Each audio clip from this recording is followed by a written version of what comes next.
We are going to see the page number 67, unit 3, proportion. So proportion அப்படின்னா என்ன அப்படின்னா ratios are equal. When ratios are equal, so அந்த ரேஷியோவை நம்ம என்ன சொல்லுவோம் அப்படின்னா ப்ரொப்போர்ஷன்னு சொல்லுவோம். ரேஷியோஸ் வந்து ஈக்குவலாக இருந்ததுன்னா அந்த ரேஷியோ என்ன சொல்லுவோம், ப்ரொப்போர்ஷன் அப்படின்னு சொல்லுவோம். ஃபஸ்ட்டு ரேஷியோன்னா என்ன? ஸோ ரேஷியோவை நம்ம எப்படி எழுதுவோம், 3:2, இது ஒரு ratio.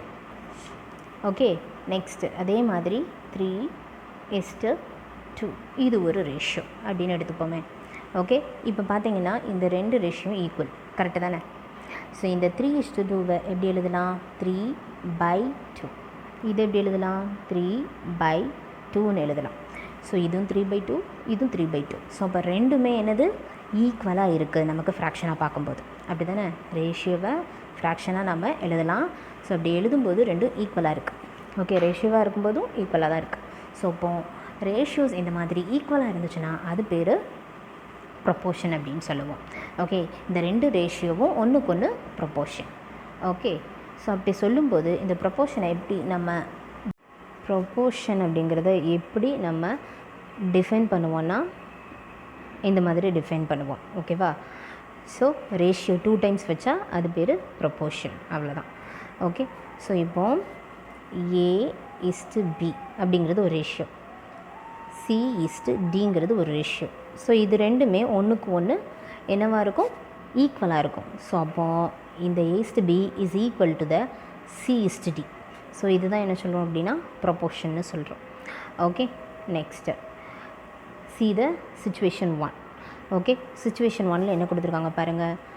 the teacher said to the students, you can do a maximum of 4 project in mathematics. எத்தனை ப்ராஜெக்ட், 4 ப்ராஜெக்ட் மேத்தமெட்டிக்ஸில் பண்ணலான்னு சொல்கிறாங்க. You will get 5 as internal mark. 5 வந்து இன்டர்னல் மார்க்காக இருக்குமா. ஓகே, ஈச் ப்ராஜெக்ட்டுக்கு. Okay, Kamala asked the teacher, if I do 2 or 3 or 4 projects. So இப்போ கொடுத்த 4ல் நம்ம 2 பண்ணணுமா, 3 பண்ணணுமா, 4 ப்ராஜெக்ட் பண்ணணுமா அப்படின்னு கேட்குறா. The teacher replied, for 2 project you will get 10 marks. 3 projectனா 15 marks. 4 projectனா 20 marks அப்படின்னு சொல்கிறாங்க. Okay, finally 1 project carries 5 mark இருக்கா. 1 project carries 5 marks. அப்போ என்ன சொல்லலாம், 1:5 சொல்லலாமா? ஓகே, அப்போ 2 ப்ராஜெக்ட்டுக்கு எத்தனை மார்க்கு, 10 மார்க். அப்போ 2:10. ஓகே, அப்போது 3 ப்ராஜெக்ட்டுக்கு எத்தனை மார்க்கு, 3:15. 4th ப்ராஜெக்ட்டுக்கு 4 ப்ராஜெக்டாக இருந்தால் 4:20. ஸோ இந்த எல்லாமே என்ன பார்த்தீங்கன்னா ஈக்குவல். ஓகே, ஸோ இந்த எல்லா ரேஷியோவும் ஒன்றுக்கு ஒன்று ஈக்குவலாக இருக்குது. 1:5 is equal to 2:10 is equal to 3:15 is equal to 4:20. Okay, so அதனால் இது என்ன சொல்லலாம், தீஸ் ஆர் ப்ரொப்போர்ஷன் அப்படின்னு சொல்லலாம். ஓகே, ரேஷியோஸ் வந்து ஈக்குவலாக இருந்துச்சுன்னா அதை என்ன சொல்லுவோம், ப்ரொப்போர்ஷன் சொல்லுவோம். ஓகேவா? நெக்ஸ்ட் அதே மாதிரி 1:5 இஸ் ப்ரொப்போர்ஷன் டு த 2:10 அப்படின்னு கொடுத்துருந்தாங்கன்னு வச்சுக்கோங்களேன். இதை எப்படி ரீட் பண்ணணும் அப்படின்னா 1:5 ஆஸ், இதை ப்ரொப்போர்ஷன்னு சொல்லக்கூடாது. ஓகேவா? ஆஸ் ரீட் பண்ணும்போது நம்ம அப்படி தான் சொல்லணும். அண்டர்ஸ்டாண்ட் பண்ணும்போது ப்ரொப்போர்ஷனை அண்டர்ஸ்டாண்ட் பண்ணிக்கணும். ஆஸ் 2:10. ஓகே, ஸோ இப்படி தான் நம்ம என்ன பண்ணணும், ரீட் பண்ணணும். கோயிங் டு see the ப்ரொபோர்ஷ்னாலிட்டி லா என்ன அப்படிங்கிறத பார்க்க போகிறோம். ப்ரொபோர்ஷனல். ஸோ ஆல்ரெடி ப்ரொபோர்ஷனல்னால் என்னென்னு பார்த்தோம். ஸோ இந்த மாதிரி ரேஷியோ 2 ரேஷியோ ஈக்குவலாக இருந்துச்சுன்னா அதை ப்ரொபோர்ஷன்னு சொல்லுவோம், அவ்வளோதான். ஸோ அந்த லா படி என்ன அப்படின்னா இதுதான் அதோட லா, அவ்வளோதான் ப்ரொபோர்ஷ்னாலிட்டி லாங்கிறது. ஓகேவா? A/B is equal to C/D. ஓகேவா? ஸோ இதுதான் என்னது, நமக்கு ப்ரொபோர்ஷ்னாலிட்டி லா. ஸோ இந்த லா படி தான் நம்ம என்ன பண்ண போகிறோம், மீதி உள்ள சம்ஸ் எல்லாத்தையும் போட போகிறோம், அவ்வளோதான், வேறு ஒன்றுமே இல்லை. ஓகேவா? ஸோ இதில் பார்த்தீங்கன்னா the product of extremes equal to the product of means அப்படின்னு கொடுத்துருக்காங்க. ஸோ அந்த ஃபஸ்ட்டு இருக்கிறது எக்ஸ்ட்ரீம்ஸு. ஸோ அதோட ப்ராடக்ட்டு அதுக்கடுத்து மீன்ஸோட ப்ராடக்ட்டுக்கு ஈக்குவலாக இருக்கும். ஸோ அதுதான் என்னது, நமக்கு ப்ரொபோர்ஷ்னாலிட்டி லா. பாருங்கள், இந்த இதில் கொடுத்துருக்காங்களா, AD is equal to BC. Okay, so இதை தான், இந்த டேர்மை தான் என்ன சொல்கிறோம், ப்ரொபோர்ஷ்னாலிட்டி லான்னு சொல்கிறோம். இது எப்படி வந்தது அப்படின்னு பார்த்தீங்கன்னா இந்த இதை அப்படியே எடுத்துக்கிட்டால் A/B is equal to C/D. Okay, so இப்போ பார்த்தீங்கன்னா இங்கே இருக்கிற இந்த D ங்கிறது ஆப்போசிட் சைடுக்கு போகும்போது எப்படி போகும், மல்டிப்ளிகேஷனாக போகும். அப்போது A into D is equal to C. இங்கே இருக்கிற பி ஆப்போசிட் சைடுக்கு போகும்போது எப்படி போகும், மல்டிப்ளிகேஷனாக போகும். ஸோ அப்போ AD is equal to CD, அவ்வளோதான். ஸோ இதுதான் ப்ரொபோர்ஷனாலிட்டி லா, வேறு ஒன்றுமே இல்லை. ஓகேவா? ஸோ இதே மாதிரி நம்ம சம்மிலையும் என்ன பண்ணலாம் அப்படின்னா, ஆப்போசிட் சைடில் இருக்கக்கூடியதை நம்ம இன்னொரு சைடுக்கு கொண்டு போய் ஆன்சர் கண்டுபிடிக்கலாம், அவ்வளோதான். ஓகேவா? see the example 3.6 பாருங்கள். இதில் என்ன கொடுத்துருக்காங்க, by proportionality law check whether 3.2 and 30.20 are proportion. So ரெண்டும் ப்ரொபோர்ஷனாக இருக்கா இந்த லா படி அப்படின்னு கேட்டிருக்காங்க. ஃபஸ்ட் அதுக்கு நம்ம என்ன எழுதணும், லாவை ஃபஸ்ட் எழுதிக்கணும். என்னது, AD is equal to CB, அப்படி தானே. A by B is equal to C by D, அதுலேருந்து நமக்கு கிடச்சது தான் இந்த law, AD is equal to CB. So இந்த லாவை ஃபஸ்ட்டு எழுதி நீங்கள் என்ன பண்ணிக்கோங்க, பாக்ஸ் போட்டுக்கோங்க. ஓகேவா? போட்டுட்டு அதுக்கப்புறம் ரெண்டும் ஈக்குவலாக இருக்கான்னு செக் பண்ணணும், அவ்வளோதான். ஸோ ஃபஸ்ட்டு ஏடி அப்படிங்கிறத மட்டும் எடுத்துக்கோங்க. ஏயோட ஆன்சர் என்ன, இதுதான் ஏ இஸ் ஓகே 3:2 அப்படின்னு கொடுத்துருக்காங்களா. ஸோ ஃபஸ்ட்டு நம்ம என்ன எடுத்துக்கணும், ஏ மட்டும் எடுத்துக்கணும், ஏ டியும் சேர்த்து எடுத்துக்கலாம். ஸோ இப்போ சம் என்ன கொடுத்துருக்காங்க நமக்கு, 3:2, அதுக்கப்புறம் 30:20. ஸோ அப்போ 3:2 எப்படி எழுதுவோம், நம்ம 3/2ன்னு எழுதுவோம். Is equal to okay is proportional to, question வந்து அப்படி கேட்டிருக்கான், அப்படி தானே, 30/20. ஓகே 30/20. ஸோ இப்போது 30/20. ஓகேவா? ஸோ இப்போ இதில் இருந்து நம்ம ஏ என்ன, பி என்ன, சி என்ன, டி என்னன்னு கண்டுபிடிக்கணும், அவ்வளோதான், வேறு ஒன்றுமே இல்லை. ஓகே. ஸோ அதுக்கு நமக்கு தெரிஞ்சிருக்க வேண்டியது இதை கண்டிப்பாக படிச்சிருக்கணும். நம்ம A by B is equal to C by D, இது நமக்கு தெரிஞ்சிருந்தால் தான் நம்ம இந்த ஃபார்மேட்டில் ஆன்சரை கொண்டு வந்துட்டு நமக்கு ஆன்சர் கண்டுபிடிக்க முடியும். ஸோ இப்போ ஃபஸ்ட்டு பண்ணும்போது எப்படி பண்ணணும், A by B is equal to C by D. அதே மாதிரி நமக்கு சம்மில் கொடுத்துருக்கதையும் எழுதிக்கோங்க, 3/2 இஸ் ஈக்குவல் டு 30/20. ஓகேவா? எழுதியாச்சா? நெக்ஸ்ட் ஸ்டெப் என்ன பண்ணணும் அப்படின்னா, இதிலிருந்து ஏயோட வேல்யூ தனியாக எடுத்து எழுதுங்க. இப்போ ஏயோட வேல்யூ என்ன கண்டுபிடிச்சிடலாமா. ஏ இங்கே இருக்குது, இந்த ஃபஸ்ட்டு சைடு லெஃப்ட் சைடில் இருக்கக்கூடிய டாப்பில் இருக்குது. ஓகே, நியூமரேட்டரில் அதுதான் ஏ. ஓகேவா? பியோட வேல்யூ என்ன, அப்போ 2. சியோட வேல்யூ என்ன, 30. டியோட வேல்யூ என்ன, 20. ஃபஸ்ட்டு நம்ம என்ன பண்ணணும், இந்த வேல்யூஸ் என்னென்னு கண்டுபிடிக்கணும். அப்படி கண்டுபிடிச்சா தான் லாவை வச்சு நம்ம என்ன பண்ண முடியும், கரெக்டாக இருக்கா, ப்ரொபோர்ஷனாக இருக்கான்னு பார்க்க முடியும். ஓகேவா? முதல்ல நம்ம பண்ண வேண்டியது இதுதான், நல்ல ஞாபகத்தில் வச்சுக்கோங்க.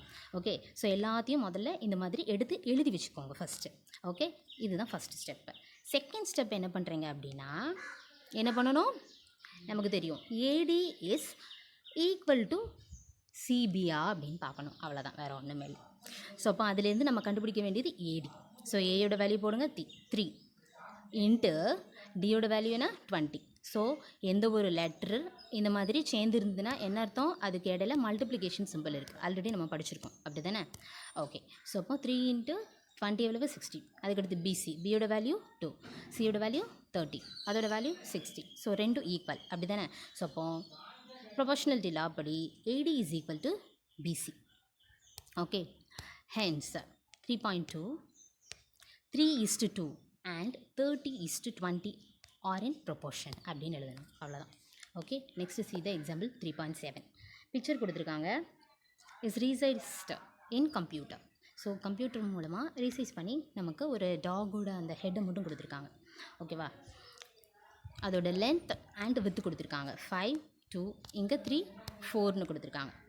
ஓகேவா? ஸோ இதுக்கு ஆன்சர் எப்படி எழுதுறது அப்படின்னு பார்ப்போம். ஓகே. கொஷின் என்ன கேட்டிருக்காங்கன்னு பார்க்கலாமா. First, do you observe any change in the shape and size. ஏதாவது அப்சர்வ் பண்ணுறீங்களா? பார்த்தாலே தெரியுது இந்த பிக்சர் எப்படி இருக்குது பார்க்குறதுக்கு, கொஞ்சம் இதோட ஹைட் மட்டும் கொஞ்சம் பெருசாக இருக்குது, அப்படி தானே. அதுக்கப்புறம் இதோட வித் எப்படி இருக்குது, குறைஞ்சிருக்கு. இதை கம்பேர் பண்ணி பார்க்கும்போது கரெக்டு தானே. Okay. Check whether the ratios formed by its length and breadth are in proportion. அதோட லென்த்தும் அதோட பிரெத்தும் ப்ரொப்போர்ஷனாக இருக்கா பை கிராஸ் ப்ராடக்ட் மெத்தட் அப்படின்னு கொடுத்துருக்காங்க. வேறு ஒன்றும் இல்லை, கிராஸ் ப்ராடக்ட் மெத்தட்னா புதுசாக நினைக்காதீங்க, ப்ரொபோர்ஷனாலிட்டி லாவை தான் இன்னொரு பேர் என்ன அப்படின்னா கிராஸ் ப்ராடக்ட் மெத்தட். ஓகேவா? ஸோ கிராஸ் ப்ராடக்ட் மெத்தட் ஏன் அப்படி சொல்கிறோம் அப்படின்னா இப்படி இருக்குது அப்படி தானே. ஸோ இதை நம்ம என்ன பண்ணுறோம், மல்டிப்ளை பண்ணுறோம் கிராஸில். ஸோ அதனால் இது பேர் என்னது, கிராஸ் ப்ராடக்ட் மெத்தட். அவ்வளோதான். ஸோ மல்டிப்ளிகேஷனாக ப்ராடக்ட்னு தெரியும், கிராஸாக நம்ம மல்டிப்ளை பண்ணுறோம் அதனால். ஓகேவா? நெக்ஸ்ட்டு பாருங்கள். ஸோ அப்போ ஃபஸ்ட்டு நம்ம என்ன பண்ணணும், சேம் மெத்தட் தான். ஸோ ஃபஸ்ட்டு பிக்சர்லேருந்து நம்ம கண்டுபிடிச்சிருக்கணும். ஓகேவா? ரேஷியோ என்ன கொடுத்துருக்காங்கன்னு. அதுக்கு முன்னாடி நம்ம கண்டுபிடிக்கும் போது ஒரு வேளை பிரெத்தை ஃபஸ்ட்டு எழுதுனா, இந்த பிக்சர்லேயும் பிரெத்தை தான் ஃபஸ்ட்டு எழுதணும். 2:5. ஓகே. நெக்ஸ்ட்டு 4:3. ஓகேவா? 2:5, 4:3. ஸோ லென்த் இங்கே ஃபஸ்ட்டு இருந்துச்சுன்னா இங்கே லென்த் இருக்கணும். ஆனால் இங்கே நம்ம எப்படி எழுதியிருக்கோம், பிரெத்தை தான் ஃபஸ்ட் எழுதியிருக்கோம், பிரெத்து. ஓகே. அதனால் பிரெத்தை ஃபஸ்ட் எழுதிட்டு அதுக்கப்புறம் லென்த் எழுதணும், மாற்றி எழுதிடக்கூடாது. அப்படி எழுதுனா ரேஷியோ வந்து தப்பாயிடும். ஓகேவா? 2:5 இந்த பிக்சரோட ரேஷியோ, இந்த பிக்சருக்கு ரேஷியோ 4:3. அவ்வளோதான். ஓகேவா? ஸோ சேம் மெத்தட் தான் என்ன பண்ண சொல்லியிருக்காங்க, கிராஸ் மெத்தட் மூலமாக பண்ண சொல்லியிருக்காங்க. ஓகேவா? கிராஸ் மெத்தட் மூலமாக பண்ணனா முதல்ல நம்ம பண்ண வேண்டியது என்ன பண்ணணும், நல்ல ஞாபகத்தில் வச்சுக்கோங்க, A/B = C/Dன்னு முதல்ல எழுதணும். அதிலிருந்து நம்ம சம்மை எடுத்து எழுதணும். ஓகேவா? அடுத்து ஸோ 2:5ன்னு இருக்குது. ஸோ அப்போ 2/5 = 4/3. இது அடுத்த ஸ்டெப். ஓகேவா? இதிலேருந்து என்ன பண்ணணும், ஏயோட வேல்யூ என்ன 2, பியோட வேல்யூ என்ன 5, சியோட வேல்யூ என்ன 4, தென் டியோட வேல்யூ என்ன 3. முதல்ல இதெல்லாம் எடுத்து எழுதணும். ஓகேவா? அடுத்த ஸ்டெப்பு இதெல்லாம் எடுத்து எழுதி வச்சுட்டு அதுக்கப்புறம் நீங்கள் என்ன பண்ணணும் அப்படின்னா நம்மளுடைய ஃபார்முலா போடலாம். AD = BC அப்படிங்கிறத நம்ம செக் பண்ணணும். இது எழுதிக்கோங்க, எழுதி பாக்ஸ் போட்டுக்கோங்க. ஓகேவா? அதே மாதிரி இந்த இதையும் பாக்ஸ் போட்டுக்கோங்க. A/B = C/D. இப்படி நீங்கள் போடும்போது இது வந்து நல்ல மைண்டில் ஸ்டோர் ஆயிரும். பாக்ஸ் போட்டு நம்ம படிச்சிடணும். ஓகேவா? இதையும் பாக்ஸ் போட்டு எழுதியிருக்கணும் 2. ஓகேவா? நெக்ஸ்ட்டு அதுக்கடுத்து A தெரியும், D தெரியும். ஸோ அப்போ AD = 2 × 3 6, BC = 5 × 4 20. முடிஞ்சது. ஓகேவா? ஸோ பாருங்கள், இந்த சம்மில் இது 6 இருக்குது, இது 20 இருக்குது. 2 ஈக்குவலாக இருக்கா? இல்லை. அப்போ என்ன எழுதணும், AD ≠ BCன்னு எழுதணும். ஈக்குவல் டு போட்டு இப்படி ஒரு லைன் போட்டால் அது பேர் நாட் ஈக்குவல் டு. அவ்வளோதான். ஓகேவா? ஸோ அப்போ AD ≠ BC. ஸோ அதனால் 2:5 and 4:3 are not in proportion அப்படின்னு முடிச்சிடணும். அவ்வளோதான். ஓகேவா? Next we are going to see the unitary method. ஸோ யூனிட்டரி மெத்தட் அப்படிங்கிறது என்ன அப்படின்னா, finding the value of one unit. ஒரே ஒரு பொருளோட வேல்யூவை கண்டுபிடிக்கிறது பேர் தான் யூனிட்டரி மெத்தட். ஓகேவா? அதை எப்படி கண்டுபிடிப்போம், find the value of required number units. ஏதாவது டோட்டல் அமௌண்ட் கொடுத்துருப்பாங்க. ஃபார் எக்ஸாம்பிள் 10 பென்சில்ஸோட அமௌண்ட்டு 100 rupeesனு கொடுத்துருக்காங்கன்னு வச்சுக்கோங்களேன். ஸோ இதில் இருந்து 1 பென்சிலோட அமௌண்ட்டை கண்டுபிடிக்கிறது, இதுதான் யூனிட்டரி மெத்தட், வேறு ஒன்றுமே இல்லை. ஓகேவா? This method is called unitary method. ஓகேவா? 10 பென்சில் நீங்கள் பார்த்தோன்னே சொல்லிடலாம், 10 பென்சிலோட விலை 100 rupees. அப்போ ஒரு பென்சில் எவ்வளவு 10 rupees. 10 10s are 100. ஈஸியாக கண்டுபிடிச்சிடலாம். என்ன பண்ணணும், நம்ம இந்த டோட்டல் அமௌண்ட்டை நம்மளுடைய கவுண்டிங்கோட என்ன பண்ணணும், டிவைட் பண்ணால் போதும். ஸோ அவ்வளோதான். ஓகேவா? இதுதான் எனது யூனிட்டரி மெத்தட். ஸோ இந்த மெத்தட் தான் நம்ம இப்போ பார்க்க போகிறோம். ஓகே, பாருங்கள், steps involve in unitary method. So என்ன பண்ணணும் அப்படிங்கிறத ஸ்டெப்ஸாக கொடுத்துருக்காங்க. Okay, express the given problem in mathematical statement. So mathematical ஸ்டேட்மெண்ட்னா ஸ்டேட்மெண்ட்டாக எழுதணும் ஃபஸ்ட்டு. ஓகேவா? நெக்ஸ்ட் அதுக்கடுத்து find the value of one unit. ஒரு யூனிட்டோட வேல்யூ கண்டுபிடிக்கணும் யூஸிங் டிவிஷன். ஓகே, எவ்வளோ கொடுத்துருக்காங்களோ, எத்தனை ஐட்டம் கொடுத்துருக்காங்களோ அதோட டிவிஷன் தான். Next find the value of required number of same items using multiplication. ஓகேவா? ஸோ மல்டிப்ளை பண்ணி கண்டுபிடிக்கணும்னு சொல்லியிருக்காங்க. எக்ஸாம்பிள் 3.8 பாருங்கள், இதில் கொடுத்துருக்காங்க. Pari wants to buy 5 tennis balls. Sports ஷாப்பா, ஒரு ஸ்போர்ட்ஸ் ஷாப்லேருந்து 5 டென்னிஸ் பால் வாங்குகிறான். Okay, if a dozen balls, அதோட காஸ்ட் இவ்வளவு 180 rupees. Okay, how much for 5 balls? So 5 பால்ஸுக்கு எவ்வளோ ரூபா கொடுத்துருப்பா அப்படின்னு கேட்குறாங்க. ஸோ இதில் பார்த்தீங்கன்னா நமக்கு என்ன கொடுத்துருக்காங்கன்னு ஃபஸ்ட்டு எழுதணும். அதுதான் ரொம்ப முக்கியமான விஷயம். என்ன கொடுத்துருக்காங்க? டசன் பாலோட ரேட் கொடுத்துருக்காங்க. டசன்னா என்னது? ஒரு டசன்னா 12 பால்ஸ்னு அர்த்தம். ஸோ 12 பால்ஸோட ரேட் எவ்வளவு? நமக்கு 180. ஓகேவா? ஓகே. ஸோ இதிலேருந்து என்ன கேட்டிருக்காங்க? 5 பால்ஸோட ரேட் கேட்டிருக்காங்க. அவ்வளோதான். ஓகேவா? 5 பால்ஸோட ரேட்டை கேட்டிருக்காங்க. ஓகே. ஸோ ஃபஸ்ட்டு நம்ம என்ன கண்டுபிடிக்கணும்னா, யூனிட்டரி மெத்தடை பொறுத்த வரையில் ஃபஸ்ட்டு கொடுத்ததே எடுத்து எழுதணும். முதல்ல ஃபஸ்ட்டு ஸ்டெப் நம்ம பார்த்தோம்ல அது. ரெண்டாவது ஸ்டெப் என்ன பண்ணணும்? ஒரு யூனிட்டோட வேலை எவ்வளவு ரேட் அப்படிங்கிறத கண்டுபிடிக்கணும். ஓகேவா? ஸோ ஃபார் எக்ஸாம்பிளுக்கு இப்போ 5 பால்ஸோட ரேட் கேட்டிருக்காங்க. ஆனால் நம்ம முதல்ல கண்டுபிடிக்க வேண்டியது 1 பாலோட ரேட்டை தான் கண்டுபிடிக்கணும். ஓகேவா? ஸோ இதுதான் செகண்ட் ஸ்டெப். ஓகே, அந்த கொடுத்தது அந்த ஸ்டெப்ஸோட மீனிங் இது தான். ஓகே, யூனிட்டரி மெத்தடில் செகண்ட் ஸ்டெப் என்ன பண்ணணும்? முதல்ல என்ன கொடுத்துருக்காங்களோ அதை எடுத்து எழுதணும். செகண்டில் ஒரு பாலோட ஒரு ஐட்டமோட ரேட்டை கண்டுபிடிக்கணும். ஸோ கண்டுபிடிக்கிறதுக்கு என்ன பண்ணணும்னு ஆல்ரெடி சொன்னேன். ஸோ இந்த டோட்டல் காஸ்ட் டிவைடட் பை எவ்வளவு உள்ளது டோட்டல் காஸ்ட் கொடுத்துருக்காங்க? 12. ஓகே, 12 பால்ஸோட ரேட் தான் கொடுத்துருக்காங்க. 180 டிவைடட் பை 12. அப்போ ஒரு பாலோட ரேட் எவ்வளவு? 15. Okay, 15 12s are 180. ஸோ 1 பாலோட ரேட் எவ்வளோன்னு கிடச்சிட்டு நமக்கு 15ன்னு கிடச்சிருச்சு.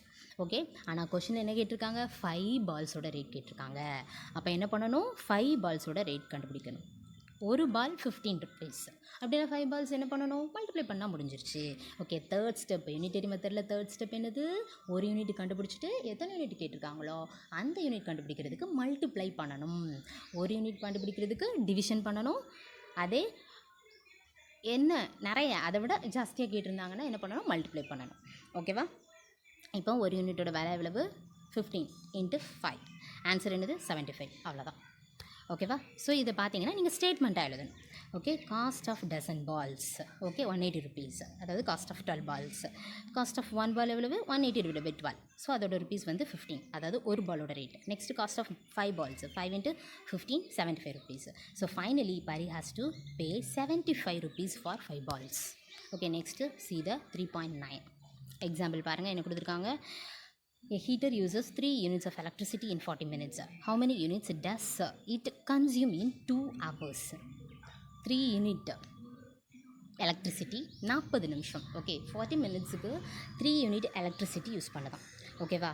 ஸோ அப்போது 2 ஹவர்ஸுக்கு எத்தனை யூனிட்ஸ் எலக்ட்ரிசிட்டி எடுத்துக்கும் அப்படிங்கிறது கொஷின். ஓகேவா? ஸோ 3 கொடுத்துட்டு 2 கேட்டிருக்காங்க. ஓகேவா? ஸோ ஃபஸ்ட் அப்போ நம்ம என்ன எழுதணும்? கொஷினில் என்ன கொடுத்துருக்காங்களோ அதை எடுத்து எழுதணும். இன் 40 minutes எலக்ட்ரிசிட்டி யூஸ்டு 3 யூனிட்ஸ். 40 நிமிஷத்தில் எவ்வளோ எலக்ட்ரிசிட்டி யூஸ் பண்ணுறாங்க? 3 யூனிட்ஸ் எடுத்து எழுதிடணும். அதுதான் யூனிட்டரி மெத்தடோட ஃபஸ்ட் ஸ்டெப். செகண்ட் ஸ்டெப் என்ன பண்ணணும்? ஒரு யூனிட்டுக்கு எவ்வளவுன்னு கண்டுபிடிக்கணும். ஓகேவா? இப்போ பார்த்தீங்கன்னா உங்களுக்கு கொஷின் எது கேட்டிருக்காங்க? ஹவர்ஸ்னு கேட்டிருக்காங்க. ஓகேவா? ஸோ இங்கே மினிட்ஸ்னு கொடுத்துருக்கு. ஸோ அப்போ நீங்கள் என்ன பண்ணணும்? மினிட்டுக்கு தான் ஆன்சர் கண்டுபிடிக்கணும். மினிட்டுக்கு ஆன்சர் கண்டுபிடிச்சிட்டு அதை அவசர மாற்றிக்கலாம். ஓகேவா? ஸோ என்ன கொஷினில் கேட்டிருக்காங்களோ அதுக்கு தான் ஆன்சர் கண்டுபிடிக்கணும். நல்லா ஞாபகத்தில் வச்சுக்கோங்க. அதோட ஒரு யூனிட் தான் கண்டுபிடிக்கணும். அப்போது ஒரு நிமிஷத்துக்கு எவ்வளோ எலக்ட்ரிசிட்டி யூஸ் பண்ணியிருப்பாங்க? ஒரு நிமிஷத்துக்கு எத்தனை எலக்ட்ரிசிட்டி எவ்வளோ யூஸ் பண்ணியிருப்பாங்க ஒரு யூனிட்டுக்கு? ஸோ ஆல்ரெடி சொல்லியிருக்கேன், ஒன்று கண்டுபிடிக்கணும்னா என்ன பண்ணணும்? அந்த டோட்டல் காஸ்ட்டு அதை போட்டுட்டு அதுக்கு அதாவது டோட்டல் யூனிட் போட்டுட்டு நெக்ஸ்ட்டு டைமும் போடணும். ஓகேவா? 40. ஓகே, ஸோ இதை டிவைட் பண்ணணும். ஓகே, ஸோ இப்போது இதை கொஷினில் பார்த்தீங்கன்னா உங்களுக்கு என்ன கேட்டிருக்காங்க? ஹவர்ஸில் கேட்டிருக்காங்க. ஆனால் நமக்கு ஆன்சர் இப்போ கையில் இருக்கிறது 3/40 அப்படிங்கிறது மினிட்ஸில் தான் இருக்குது. ஓகேவா? ஸோ அதனால் நம்ம ஹவர்ஸாக மாற்றணும் இதை. ஓகேவா? ஸோ ஹவர்ஸாக மாற்றணுன்னா என்ன பண்ணலாம்? 1 ஹவருக்கு உங்களுக்கு எத்தனை மினிட்ஸ் உண்டு? 60 மினிட்ஸ் உண்டு. அப்படி தானே? 1 ஹவருக்கு எத்தனை மினிட்ஸ்? 60 மினிட்ஸ் உண்டு. ஓகேவா? ஸோ நீங்கள் என்ன பண்ணலாம்? இன்ட்டு 16 போடலாம். ஒன்று ஆப்ஷன். இல்லைன்னா இங்கே கொஷினே பார்த்தீங்கன்னா 2 ஹவர்ஸ்னு கொடுத்துருக்காங்க. ஸோ அதனால் டேரெக்டாக என்ன பண்ணலாம்? 2 ஹவர்ஸ் கூட நம்ம கன்வெர்ட் பண்ணிக்கலாம். உங்களுக்கு சம்பளம் அப்படி தான் கொடுத்துருக்காங்க. ஓகேவா? ஸோ இப்போ 2 ஹவர்ஸ்க்கு எவ்வளவு மினிட்ஸு? 120 மினிட்ஸ். அந்த 120 தான் இங்கே கொஷினில் சம்பளம் கொடுத்துருக்காங்க. புரியுதா? நீங்கள் 1 ஹவர் கண்டுபிடிச்சிட்டு கூட என்ன பண்ணலாம்? 2 ஹவர்ஸும் கண்டுபிடிக்கலாம். அதுவும் கரெக்டு தான். ஓகே, நம்ம இப்போ 1 ஹவருக்கு கண்டுபிடிப்போம். Okay, 60 minutes. ஓகே, ஸோ இப்போ பார்த்தீங்கன்னா இதில் எல்லாத்தையும் கேன்சல் பண்ணால் என்ன வரும்? 0 0 வரும். ஓகேவா? Next 2 2s are 4, 3 2s are 6. ஓகேவா? நெக்ஸ்ட் அதுக்கடுத்து என்ன கிடைக்கும் ஃபைனலாக 9/2 கிடைக்கும். ஓகேவா? 9/2 கிடைக்கும் நமக்கு. ஸோ 1 மினிட்டுக்கு 9/2 யூனிட்ஸ்னால் நம்ம 2 ஹவர்ஸ்க்கு கண்டுபிடிக்கணும் அடுத்து. ஓகே,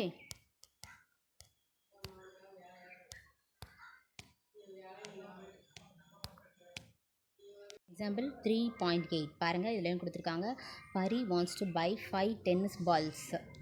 ஸ்போர்ட்ஸ் ஷாப்பு, ஒரு ஸ்போர்ட்ஸ் ஷாப்லேருந்து 5 டென்னிஸ் பால் வாங்குகிறான். Okay, if a dozen balls, அதோட காஸ்ட் இவ்வளவு 180 rupees.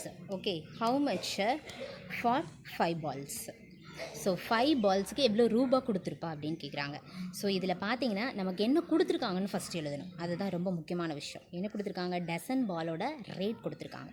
டசன்னா என்னது? ஒரு டசன்னா 12 பால்ஸ்னு அர்த்தம். ஸோ 12 பால்ஸோட ரேட் எவ்வளவு நமக்கு? 180. ஓகேவா? ஓகே, ஸோ இதுலேருந்து என்ன கேட்டிருக்காங்க? 5 பால்ஸோட ரேட் கேட்டிருக்காங்க. அவ்வளோதான். ஓகேவா? 5 பால்ஸோட ரேட்டை கேட்டிருக்காங்க. ஓகே, ஸோ ஃபஸ்ட்டு நம்ம என்ன கண்டுபிடிக்கணும்னா, யூனிட்டரி மெத்தடை பொறுத்த வரையில் ஃபஸ்ட்டு கொடுத்ததே எடுத்து எழுதணும். முதல்ல ஃபஸ்ட்டு ஸ்டெப் நம்ம பார்த்தோம்ல அது. ரெண்டாவது ஸ்டெப் என்ன பண்ணணும்? ஒரு யூனிட்டோட வேலை எவ்வளவு ரேட் அப்படிங்கிறத கண்டுபிடிக்கணும். ஓகேவா? ஸோ ஃபார் எக்ஸாம்பிளுக்கு இப்போ 5 பால்ஸோட ரேட் கேட்டிருக்காங்க. ஆனால் நம்ம முதல்ல கண்டுபிடிக்க வேண்டியது 1 பாலோட ரேட்டை தான் கண்டுபிடிக்கணும். ஓகேவா? ஸோ இதுதான் செகண்ட் ஸ்டெப். ஓகே, அந்த கொடுத்தது அந்த ஸ்டெப்ஸோட மீனிங் இதுதான். ஓகே, யூனிட்டரி மெத்தடில் செகண்ட் ஸ்டெப் என்ன பண்ணணும்? முதல்ல என்ன கொடுத்துருக்காங்களோ அதை எடுத்து எழுதணும். செகண்டில் ஒரு பாலோட, ஒரு ஐட்டமோட ரேட்டை கண்டுபிடிக்கணும். ஸோ கண்டுபிடிக்கிறதுக்கு என்ன பண்ணணும்னு ஆல்ரெடி சொன்னேன். ஸோ இந்த டோட்டல் காஸ்ட் டிவைடட் பை எவ்வளவு உள்ளது டோட்டல் காஸ்ட் கொடுத்துருக்காங்க 12. ஓகே, 12 பால்ஸோட ரேட் தான் கொடுத்துருக்காங்க. 180 டிவைடட் பை 12. அப்போ ஒரு பாலோட ரேட் எவ்வளவு? 15. Okay, 15 12s are 180. ஸோ 1 பாலோட ரேட் எவ்வளோன்னு கிடச்சிட்டு நமக்கு 15 கிடச்சிருச்சு. ஓகே, ஆனால் கொஷின் என்ன கேட்டிருக்காங்க? 5 பால்ஸோட ரேட் கேட்டிருக்காங்க. அப்போ என்ன பண்ணணும்? 5 பால்ஸோட ரேட் கண்டுபிடிக்கணும். ஒரு பால் 15 rupees. அப்படின்னா 5 பால்ஸ் என்ன பண்ணணும்? மல்டிப்ளை பண்ணால் முடிஞ்சிருச்சு. ஓகே, தேர்ட் ஸ்டெப் யூனிட்டரி மெத்தடில் தேர்ட் ஸ்டெப் என்னது? ஒரு யூனிட் கண்டுபிடிச்சிட்டு எத்தனை யூனிட் கேட்டிருக்காங்களோ அந்த யூனிட் கண்டுபிடிக்கிறதுக்கு மல்டிப்ளை பண்ணணும். ஒரு யூனிட் கண்டுபிடிக்கிறதுக்கு டிவிஷன் பண்ணணும். அதே என்ன நிறைய அதை விட ஜாஸ்தியாக கேட்டிருந்தாங்கன்னா என்ன பண்ணணும்? மல்டிப்ளை பண்ணணும். ஓகேவா? இப்போ ஒரு யூனிட்டோட வேலை எவ்வளவு? 15 × 5. ஆன்சர் என்னது? 75. அவ்வளோதான். ஓகேவா? ஸோ இதை பார்த்தீங்கன்னா நீங்கள் ஸ்டேட்மெண்ட்டாக எழுதணும். Okay, cost of dozen balls. Okay, 180 rupees. அதாவது cost of 12 balls. Cost of 1 ball எவ்வளவு? 180 divided by 12. ஸோ அதோட ருபீஸ் வந்து 15. அதாவது ஒரு பாலோட rate. Next cost of 5 balls. 5 × 15 75 rupees. So finally Pari has to pay 75 rupees for 5 balls. Okay, next see the 3.9 example பாருங்கள். என்ன கொடுத்துருக்காங்க? A heater uses 3 units of electricity in 40 minutes. How many units does it consume in 2 hours? 3 unit electricity 40 நிமிஷம். Okay, 40 மினிட்ஸுக்கு 3 unit electricity use பண்ணலாம். ஓகேவா? So அப்போது 2 ஹவர்ஸுக்கு எத்தனை units electricity எடுத்துக்கும் அப்படிங்கிறது கொஷின். ஓகேவா? ஸோ 3 கொடுத்துட்டு 2 கேட்டிருக்காங்க. ஓகேவா? ஸோ ஃபஸ்ட் அப்போ நம்ம என்ன எழுதணும்? கொஷினில் என்ன கொடுத்துருக்காங்களோ அதை எடுத்து எழுதணும். இன் 40 minutes எலக்ட்ரிசிட்டி யூஸ்டு 3 யூனிட்ஸ். 40 நிமிஷத்தில் எவ்வளோ எலக்ட்ரிசிட்டி யூஸ் பண்ணுறாங்க? 3 யூனிட்ஸ் எடுத்து எழுதிடணும். அதுதான் யூனிட்டரி மெத்தடோட ஃபஸ்ட் ஸ்டெப். செகண்ட் ஸ்டெப் என்ன பண்ணணும்? ஒரு யூனிட்டுக்கு எவ்வளவுன்னு கண்டுபிடிக்கணும். ஓகேவா? இப்போ பார்த்தீங்கன்னா உங்களுக்கு கொஷின் எது கேட்டிருக்காங்க? ஹவர்ஸ்னு கேட்டிருக்காங்க. ஓகேவா? ஸோ இங்கே மினிட்ஸ்னு கொடுத்துருக்கு. ஸோ அப்போ நீங்கள் என்ன பண்ணணும்? மினிட்டுக்கு தான் ஆன்சர் கண்டுபிடிக்கணும். மினிட்டுக்கு ஆன்சர் கண்டுபிடிச்சிட்டு அதை அவசரம் மாற்றிக்கலாம். ஓகேவா? ஸோ என்ன கொஷினில் கேட்டிருக்காங்களோ அதுக்கு தான் ஆன்சர் கண்டுபிடிக்கணும். நல்லா ஞாபகத்தில் வச்சுக்கோங்க. அதோட ஒரு யூனிட் தான் கண்டுபிடிக்கணும். அப்போது ஒரு நிமிஷத்துக்கு எவ்வளோ எலக்ட்ரிசிட்டி யூஸ் பண்ணியிருப்பாங்க? ஒரு நிமிஷத்துக்கு எத்தனை எலக்ட்ரிசிட்டி எவ்வளோ யூஸ் பண்ணியிருப்பாங்க ஒரு யூனிட்டுக்கு? ஸோ ஆல்ரெடி சொல்லியிருக்கேன், ஒன்று கண்டுபிடிக்கணும்னா என்ன பண்ணணும்? அந்த டோட்டல் காஸ்ட்டு அதை போட்டுட்டு அதுக்கு அதாவது டோட்டல் யூனிட் போட்டுட்டு நெக்ஸ்ட்டு டைமை போடணும். ஓகேவா? 40. ஓகே, ஸோ இதை டிவைட் பண்ணணும். ஓகே, ஸோ இப்போது இதை கொஷினில் பார்த்தீங்கன்னா உங்களுக்கு என்ன கேட்டிருக்காங்க, ஹவர்ஸில் கேட்டிருக்காங்க. ஆனால் நமக்கு ஆன்சர் இப்போ கையில் இருக்கிறது 3/40 அப்படிங்கிறது மினிட்ஸில் தான் இருக்குது. ஓகேவா? ஸோ அதனால் நம்ம ஹவர்ஸாக மாற்றணும் இதை. ஓகேவா? ஸோ ஹவர்ஸாக மாற்றணுன்னா என்ன பண்ணலாம், 1 ஹவருக்கு உங்களுக்கு எத்தனை மினிட்ஸ் உண்டு, 60 மினிட்ஸ் உண்டு. அப்படி தானே? 1 ஹவருக்கு எத்தனை மினிட்ஸ், 60 மினிட்ஸ் உண்டு. ஓகேவா? ஸோ நீங்கள் என்ன பண்ணலாம், இன்ட்டு 16 போடலாம் ஒன்று ஆப்ஷன். இல்லைன்னா இங்கே கொஷினே பார்த்தீங்கன்னா 2 ஹவர்ஸ்னு கொடுத்துருக்காங்க. ஸோ அதனால் டேரெக்டாக என்ன பண்ணலாம், 2 ஹவர்ஸ் கூட நம்ம கன்வெர்ட் பண்ணிக்கலாம். உங்களுக்கு சம்மில் அப்படி தான் கொடுத்துருக்காங்க. ஓகேவா? ஸோ இப்போ 2 ஹவர்ஸ்க்கு எவ்வளவு மினிட்ஸு, 120 மினிட்ஸ். அந்த 120 தான் இங்கே கொஷினில் சம்மில் கொடுத்துருக்காங்க. புரியுதா? நீங்கள் 1 ஹவர் கண்டுபிடிச்சிட்டு கூட என்ன பண்ணலாம், 2 ஹவர்ஸும் கண்டுபிடிக்கலாம். அதுவும் கரெக்டு தான். ஓகே, நம்ம இப்போ 1 ஹவருக்கே கண்டுபிடிப்போம். Okay, 60 minutes. ஓகே, ஸோ இப்போ பார்த்தீங்கன்னா இதில் எல்லாத்தையும் கேன்சல் பண்ணால் என்ன வரும், 0 0 வரும். ஓகேவா? Next 2 2s are 4, 3 2s are 6. ஓகேவா? நெக்ஸ்ட் அதுக்கடுத்து என்ன கிடைக்கும், ஃபைனலாக 9/2 கிடைக்கும். ஓகேவா? 9/2 கிடைக்கும் நமக்கு. ஸோ ஃபைனலாக நமக்கு என்ன ஆன்சர் கிடச்சிது, 1 ஹவருக்கு நமக்கு எவ்வளோ கிடச்சிருச்சு, 9/2 யூனிட்ஸ்னு கிடச்சிது. அப்போ 2 ஹவருக்கு எவ்வளோ கிடைக்கும். ஓகே, 2 ஹவருக்குனா என்ன பண்ணணும், மல்டிப்ளை பண்ணணும்னு சொல்லியிருக்கேன். அப்படி தானே? ஓகே, 2 × 9/2. ஸோ கீழே இங்கே 2 இருக்குது, இங்கே ஒரு 2 இருக்குது, கேன்சல் ஆகிடும். ஸோ இப்போ ஃபைனலாக நமக்கு ஆன்சர் என்னது, 9 units is the answer. Okay, thus the heater consumed 9 units of electricity in 2 hours. Okay, உங்களுக்கு வந்து புக்கில் பார்த்தீங்கன்னா டேரெக்டாகவே என்ன பண்ணியிருப்பாங்கன்னா 2 ஹவர்ஸ்க்கு கண்டுபிடிச்சிருப்பாங்க. ஓகேவா? நீங்கள் யூனிட்டரி மெத்தட் படி 1 ஹவர் கண்டுபிடிச்சிட்டு கண்டுபிடிக்கலாம். இந்த மாதிரி 2 ஹவர்ஸ்க்கும் டேரெக்டாகவும் கண்டுபிடிக்கலாம். ஓகே.